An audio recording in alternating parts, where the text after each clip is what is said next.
Welcome top news today. For a man who says his happiest years were those spent in the army, it is surprising that Prince Harry is not someone who apparently responds well to being told what to do.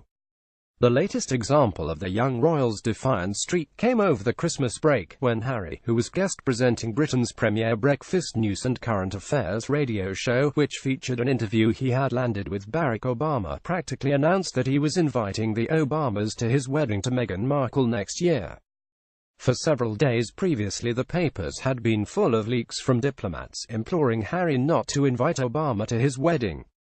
It was reported that the Foreign Office feared that Donald Trump's nose might be put out of joint if his hated rival is invited to attend a royal wedding before he gets to meet the Queen. Trump's long-mooted trip to the UK, having been repeatedly downgraded and delayed, rather than achieving the supposed goal of reining Harry in, these off-the-record briefings appear to have had the opposite effect, displaying his typical lack of impulse control and basic media training, which minutes later also prompted him to suggest that his fiancée had never had a proper family. Harry chose to answer an opportunistic last-minute question from his co-presenter Sarah Montague. Asked, in the dying moments of the show, if Obama was on the guest list for the wedding, Harry said, "I don't know about that. We haven't even put the invite to the guest list together yet. Who knows if he'll be invited yet or not. I wouldn't want to ruin the surprise, so, unless the surprise is that, he's not on the list, there is no reason to disbelieve the source who told Us Weekly Harry has already told the Obamas he wants them at the wedding. If they don't go, it will be because the Obamas have turned around and said, we understand the situation you're in, let us make it easy for you." It's not impossible to imagine Obama making such a graceful suggestion, but it is difficult to see hard-headed Harry accepting it. Harry and Obama's bromance has been a remarkably quick-growing affair. They only met for the first time at the Oval Office in October 2015. A few hours after meeting the president, Harry was pictured with Michelle Obama watching a basketball game played by Wounded Warriors at Fort Beaver, Virginia, as part of his effort to spread the word about the Invictus Games for wounded vets.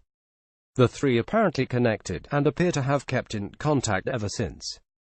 It was 7 months after the meeting at the White House, in April 2016, that the Obamas traveled to London, where they met Harry at Kensington Palace.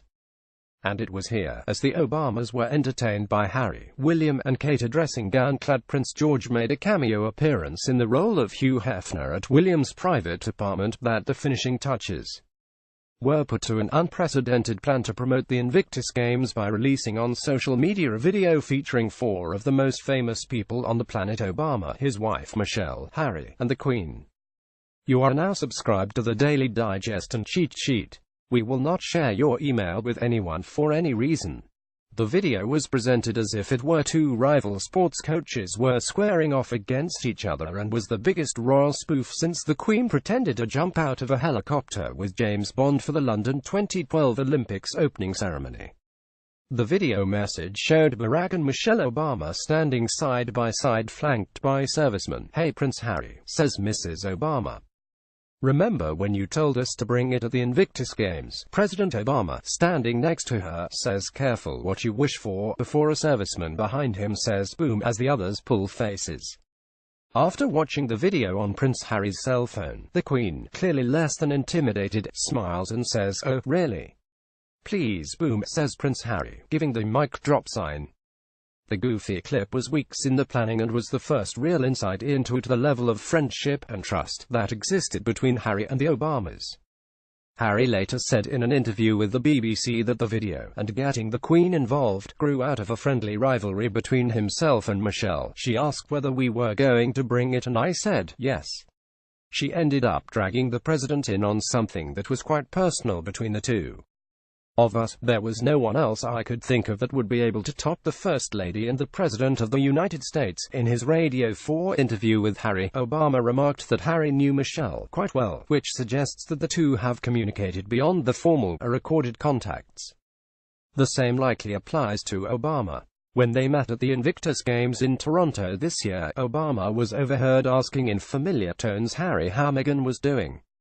In May 2017, after he had left office, Obama was again received by Harry at Kensington Palace. An official palace Twitter account said the meeting was to discuss support for veterans, mental health, conservation, empowering young people and the work of the respective foundations. Mr. Obama tweeted after, "Good to see my friend Prince Harry in London to discuss the work of our foundations. Offer condolences to victims of the Manchester attack." Obama's decision to publicly describe Harry as a friend has been taken as further evidence that the two have had private contacts between what has been recorded by the cameras. In September 2017, Harry and Obama were photographed giggling like schoolboys in the stands of a wheelchair basketball game at the Invictus Games in Toronto. It was here that the interview broadcast this week was recorded.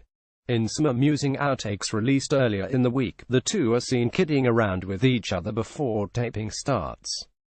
In October, Harry returned the favor, attending an Obama Foundation event in Chicago where he discussed how young people can drive community engagement. Taking the helm of the Today program was a clever way for Harry to draw attention to his causes. Roping his pal Obama into the effort was a masterful way to leverage that unique friendship into global coverage.